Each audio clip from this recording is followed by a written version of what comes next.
Amen. And my message title this morning is Let's Meet in Galilee. Amen. Let's meet in Galilee. Let's meet in Galilee. Amen. Praise the Lord. Hallelujah. Hallelujah. Hallelujah. Glory to God. Because I think that there is awesome revelation. Glory to God. Hallelujah. There's awesome revelation. Remember when I ministered a couple of months ago, and I was telling you the presentation of scripture, and I said that scripture, you can present it in the literal meaning, hallelujah, or you can present it in the spiritual meaning. Amen. Glory to God. And so that there's literal meaning in scripture in the sense that the events that we read in the Bible actually happened. Glory to God. So there's literal meaning to it. We don't want to put spiritual meaning to where it's literary, it's a literal application. So it happened. You know, so we have to visit scripture in the day and time that it was written, and you know, the author was writing to a particular audience, hallelujah, and it was intended for that particular audience, you know, to do something about what the author was writing about.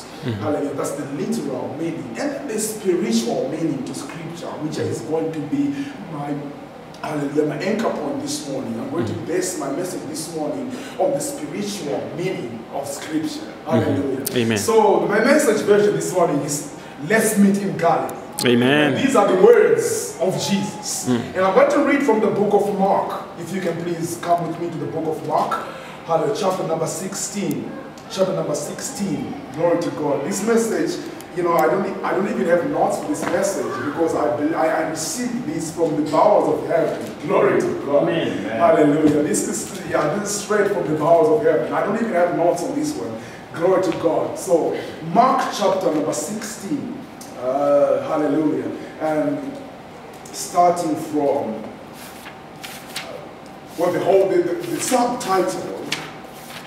the subtitle of this passage of scripture, the whole chapter of number 16, it talks about Jesus rising from the dead. Hallelujah.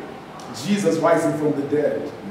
Glory to God. And so, verse number 6, and he said to them, do not be amazed, you are looking for Jesus. And this is the angel. Okay, let me take it back a little bit so we can get to the background of the story. Glory to God. So when the Sabbath was over, starting with verse number 1, when the Sabbath was over, Mary Magdalene and Mary, the mother of James, and Salome brought spices so that they might come and anoint him. Okay. And very early in the morning, the first day of the week, they came to the tomb when the sun had risen.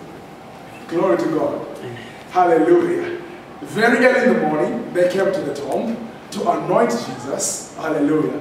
When the sun had just risen, glory to God, they were saying to one another, who will roll away the stone for us from the entrance of the tomb? Glory to God. Amen. They are about to see a miracle right here. These women are up for a great shock of their lives. Hallelujah. And entering the tomb, so the verse number 4 says, looking up, they saw that the stone had been rolled away, although it was extremely large. It took several men to roll this stone to close the entrance of the tomb. Hallelujah. And so these ladies are saying to one another, okay, so who's going to roll away the stone for us so we can go in there, hallelujah, and anoint the body of Jesus? Hallelujah. But when they approached the tomb, hallelujah, to their amusement, they find that the stone has been rolled away. Glory to God. Amen. Hallelujah. So entering the tomb, they saw a young man sitting at the right, wearing a white robe, and they were amazed. Hallelujah. And they were amazed. As the verse number 6 says, and he, the young man, said to them, do not be amazed. You are looking for Jesus the Nazarene, who has been crucified. He has risen. Hallelujah. He has risen. Glory to God. I'll just celebrate this part of scripture. Amen. He has risen. I'm telling you, the basis of Christianity today is the fact that Jesus is risen. Amen. Amen. Hallelujah. Were it not of the resurrection of Jesus, then Christianity will be like any other religion. Amen. But because Jesus is risen, hallelujah, Amen. Christianity stands strong today, stands strong even tomorrow and forever, Amen. because Jesus has risen. Amen. Glory to God. Glory to God. Hallelujah. See, this part of scripture, glory to God, it authenticates the book of Acts. Amen. Hallelujah. See, the whole drama that unfolds in the book of Acts is because Jesus is alive today. Amen. If he was not alive, there would not be the book of Acts. Amen. If he's not alive today, which means everything he's saying would be a lie. He promised the Holy Ghost. The Holy Ghost shows up in the book of Acts. Amen. Hallelujah. He said, I will resurrect. And when he resurrected, he met the disciples in the book of Acts, starting from chapter number 1. Hallelujah. Amen. Glory to God. So it authenticates the book of Acts. Amen. Are you getting what I'm saying? Amen. Hallelujah. So he says, do not be amazed.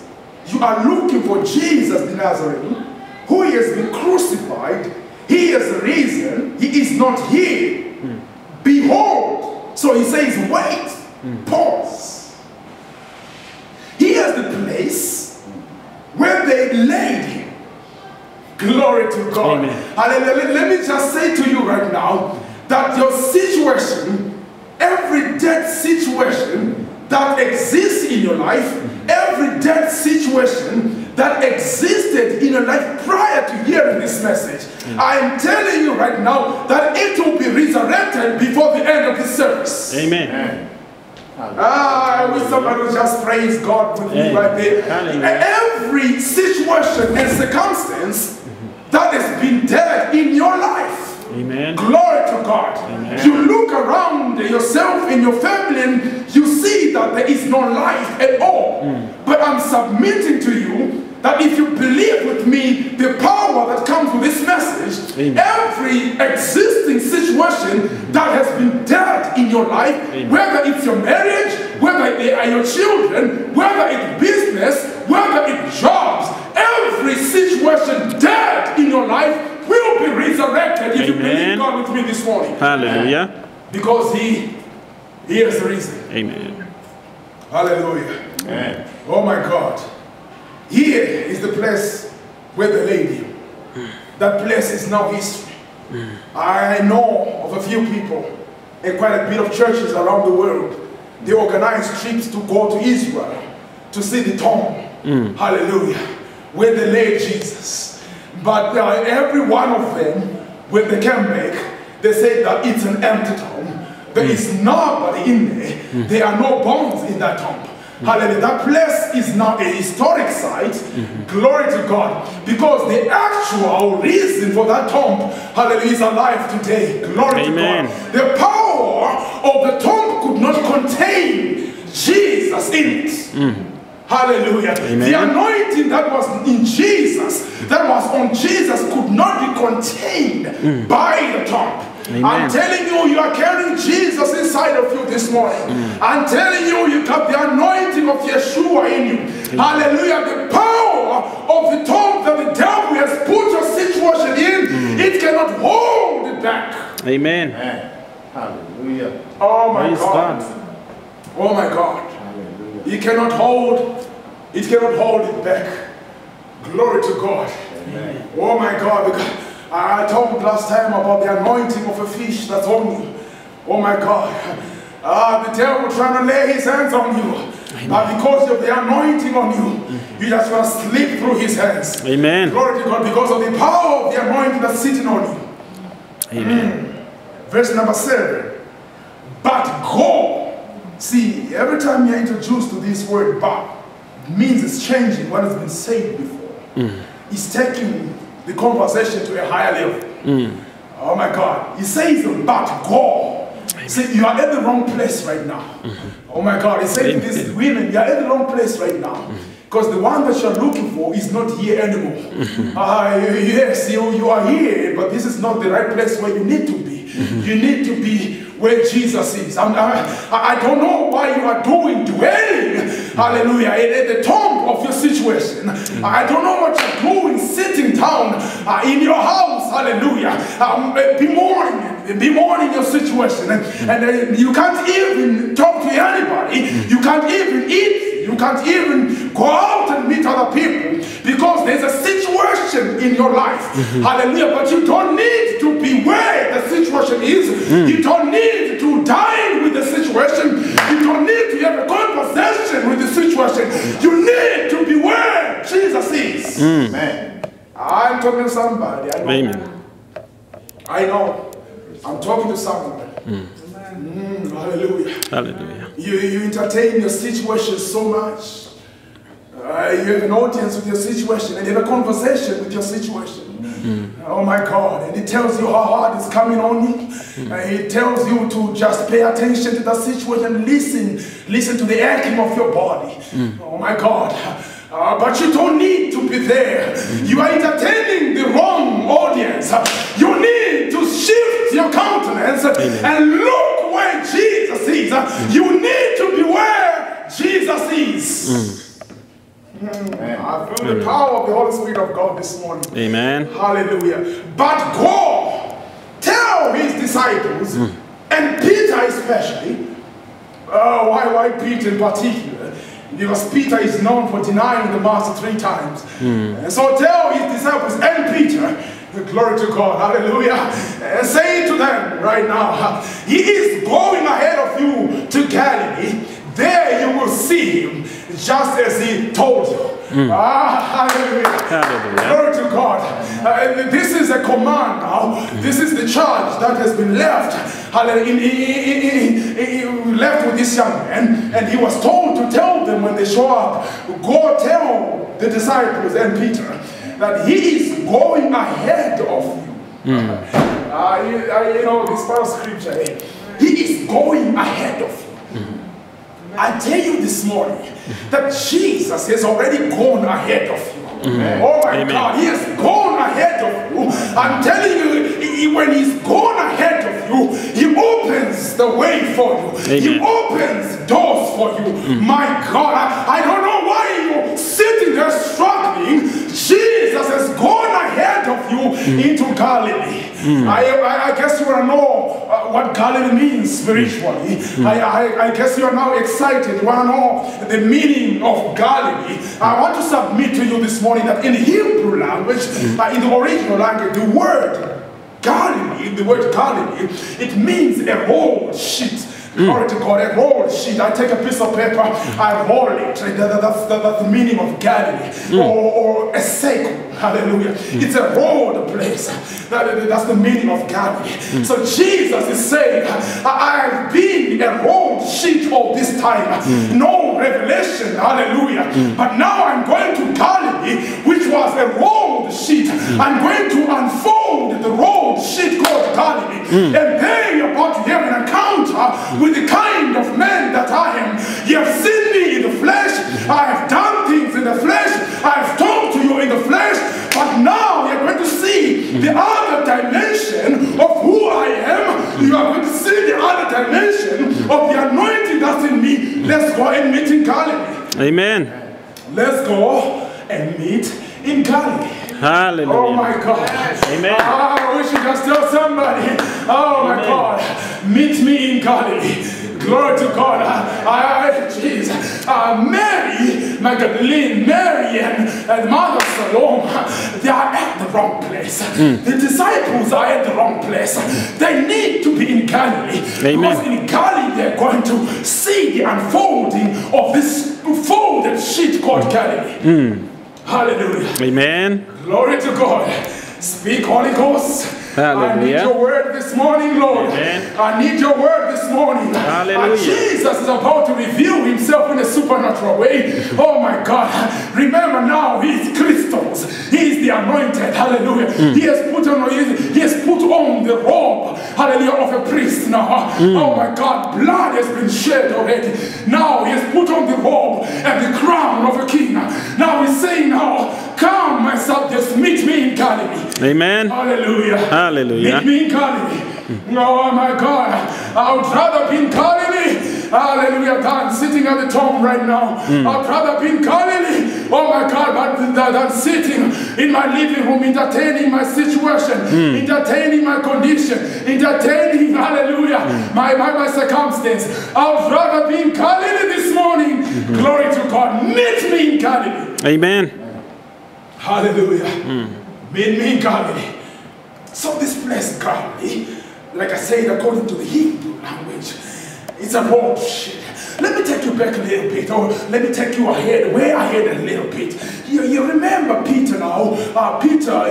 God was about to give Peter an assignment. And so it occurred this one morning that Peter was hungry. He was hungry for food. Glory to God. But he went up on top of the roof and he was there and he wanted to pray. So the Bible says that Peter he fell into a trance. Glory to God. Somebody say chance. He fell into a trance. Glory to God. And when he fell into a trance, hallelujah, then he saw in a vision, glory to God, a sheet spread before him. A sheet spread before him. Glory to God. And on that sheet sat every kind of animal that existed on the planet Earth. Amen. Hallelujah. Glory to God. Somebody say revelation. Revelation. See, Peter was about to have an encounter with a revelation. Glory to God. Because customary or religiously or traditionally, these people were not supposed to eat unclean animals. Hallelujah. Based in their theology, according to the book of the Old Testament books, glory to God, Leviticus in particular, because it denied people to eat unclean animals, because then you will become unclean. It denied people to mix, hallelujah, with unclean outcast people, because you become clean and you become unclean and cast out. So Peter now, he received this revelation in a trance, in a vision, and he saw a spread out sheet. Glory to God, hallelujah. Amen. Hallelujah, glory to God. So he saw this spread out sheet with every kind of animal that exists under the sun. And God said, kill and eat. And Peter said, no, first time. You know, God, it's not allowed for me to eat, hallelujah, unclean animals. Amen. I will not allow uncleanness to touch my lips. And God said, kill and eat. I think it was repeated several times. Later on, he also said that nothing that God has created, paraphrasing, should be called unclean. Glory to God. Amen. And Peter, the Spirit of God ministered to Peter. Glory to God. And he gave him assignment to go into Cornelius' house. Hallelujah. Where there are Gentiles waiting for Peter in Cornelius' house. Hallelujah. They needed this power of the Holy Ghost. Glory to God. So Peter left. Hallelujah. When men were sent to come and talk to Peter, they went with Peter, glory to God, to Cornelius' house. Hallelujah. Where he found a gathering of Gentiles in Cornelius' house. Cornelius was a Gentile. Hallelujah. But a Gentile believer. Glory to God. And he was in there. Hallelujah. And so Peter realized, okay, this revelation, this vision that I received, this is what God is trying to tell me.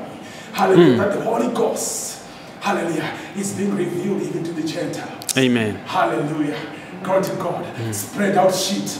And each time, glory to God, you have a rolled sheet, there is no revelation. Glory to God. Each time there's a rolled sheet, there is no revelation. Jesus in his human nature was a rolled sheet. Hallelujah. Though he spoke revelation, though he pointed to the kingdom of God, but there is great revelation that came when Jesus was pierced on the side of his heart. Hallelujah. And when they opened, hallelujah, the side of his heart with a spear, revelation unfolded. Amen. Hallelujah. Amen. That's why he said to this man, come meet me in Galilee, because I'm about to shock you. I'm about to surprise you. I'm about to show you great and mighty things that you know not of. I'm about to take you to the next level, hallelujah, of your spiritual beliefs. I'm about to take you to the next level of your spiritual walk. Glory to God. Amen. Meet me in Galilee. Glory to God. So he says, go, tell them, let's come and meet in Galilee. Let's go to chapter number 14. Chapter number 14, verse number 28. I just want to pin out something right here real quick. Chapter number 14, verse number 28. Hallelujah. Verse number 28.